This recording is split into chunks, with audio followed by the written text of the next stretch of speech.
ఇలాంటివి ఇచ్చిన రోజులు ఉన్నాయి. ఎన్నికల ముందు అది, ఎన్నికల ముందేమో జరిగి ఎన్నికలు అయిన తర్వాత మటుకు అస్సలు నాకు ఆ మాటే లేదని చెప్తే, రెండోది వాళ్ళందరూ ఓట్లేస్తే నేను ఎందుకు ఓడిపోతాను, అందరూ ఓట్లేస్తే అందరూ అంటే ఒక కులం వాళ్ళు అందరూ ఓట్లేయాలి, లేకపోతే వాళ్ళు మాట్లాడకూడదు. ఇది ఎక్కడండి? అన్ని కులాల వాళ్ళు అన్ని మతాల వాళ్ళు ప్రజాస్వామ్యంలో ఉంటారు, ఓట్లేస్తారు. వచ్చిన వాళ్ళకి వస్తాయి, రాని వాళ్ళకి రావు. నేను తెలుగుదేశంతో బీజేపీతోనే ఉంటానని చెప్పడానికి పూర్తి అధికారం ఉంది. దానివల్లే అధికారం వచ్చాము, 21 సీట్లు వచ్చాయని చెప్పడం అది వేరు.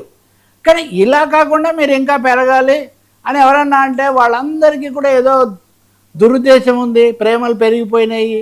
వైసీపీ వాళ్ళకి నేను మీతో కూడా చెప్పాను, వైసీపీకి ఏం సంబంధం, అంబటి రాంబాబుకి ఏం సంబంధం అని.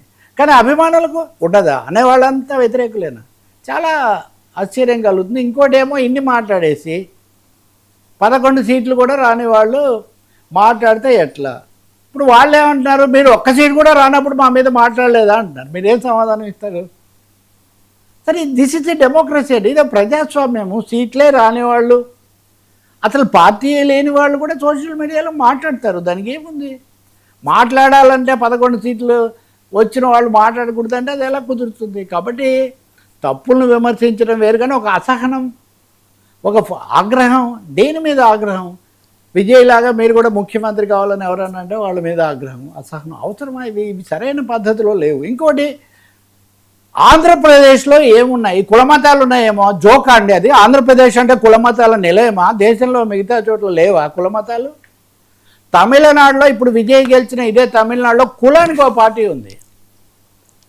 ఆంధ్రప్రదేశ్ కనీసం ఇప్పుడు ఉమ్మడి రాష్ట్రంగా ఉన్నప్పుడు విడిపోయాక కూడా ఇక్కడ కనీసం అనేక స్వాతంత్రోద్యమాలు, సంఘ సంస్కరణ ఉద్యమాలు, హేతువాద ఉద్యమాలు అనేక నడిచాయి.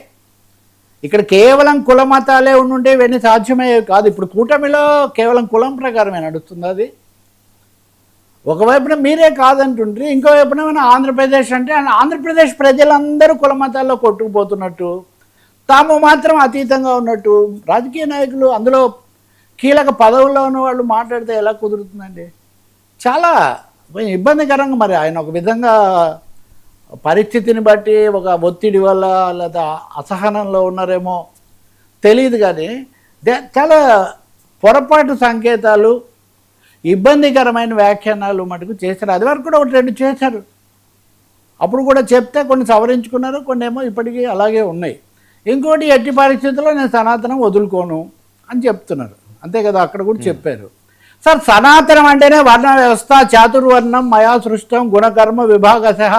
చాతుర్వర్ణం ఉంటేనే సనాతన వ్యవస్థ ఉంటుంది సార్. మీరు సనాతన వ్యవస్థ అంటే అదే కదా, నిచ్చెన మెట్ల వ్యవస్థ ఇదంతా. కాబట్టి నాకు ఇష్టమైనవి నేను తీసుకుంటాను, మిగిలిన వదిలేస్తానంటే ప్రజాస్వామ్యంలో అది కుదరదు. మీరు ఎప్పుడైతే ఆ వ్యవస్థ అని మాట్లాడారో అప్పుడు ఇవన్నీ వస్తున్నాయి. కాబట్టి ఒక విధంగా చెప్పాలంటే పవన్ కళ్యాణ్ మొన్న ఆవేశం ఎక్కువైపోయి స్పష్టత, సమగ్రత బాగా లోపించాయి. ఒకటే అర్థమైంది అందరికీ, ఆయన బీజేపీతో ఖచ్చితంగా ఉంటారు, మోదీతోనే ఉంటారు, కూటమిని కూడా 15 ఏళ్ళు కొనసాగిస్తారు అన్న విషయం అయితే అర్థమైంది. అదే ఆయన ఇష్టం, అదే ఆయన బలాన్ని గురించి ఆయన అంచనా. కానీ కుల మతాల గురించి, ప్రజల ఆకాంక్షల గురించి, తనను బలపరిచిన సామాజిక తరగతుల గురించి మాత్రం, వామపక్షాల గురించి, ఒకప్పుడేమో ఈయన చెగువేరా బొమ్మ వామపక్షాలతోనే పొత్తు. గత ఎన్నికలు మీరు మార్చారు, వెల్ అండ్ గుడ్. ఎవరో ఇరాన్లో చచ్చిపోతే వామపక్షాలు చేస్తాయంట, మా హిందువు చచ్చిపోతే మేము చేయకూడదు. మా హిందువు చచ్చిపోతే ఈ చర్చ ఏంటి సార్? అసలు భారతీయుడు చచ్చిపోతే ఎవరు చచ్చిపోయినా చేయండి, మా హిందువు చచ్చిపోతే మేము చేయకూడదా? హిందువు చచ్చిపోయినా, ముస్లిం చచ్చిపోయినా, క్రైస్తవుడు చచ్చిపోయినా, ఇంకో సిక్కు చచ్చిపోయినా, జైనుడు, బౌద్ధుడు ఎవరు చచ్చిపోయినా మనుషులుగా చూద్దాం మొదట. అసలు మా హిందువు చచ్చిపోతే అనే ఈ చర్చ ఉంది చూడండి. పహల్గామ్లో వచ్చిన చర్చ అదే కదా. ఎందుకు ఉగ్రవాదులను విమర్శించాం? ఉగ్రవాదులు మతం అడిగి మరీ చంపారు, అది ఉగ్రవాదులు చేసే పని సార్. మతాలు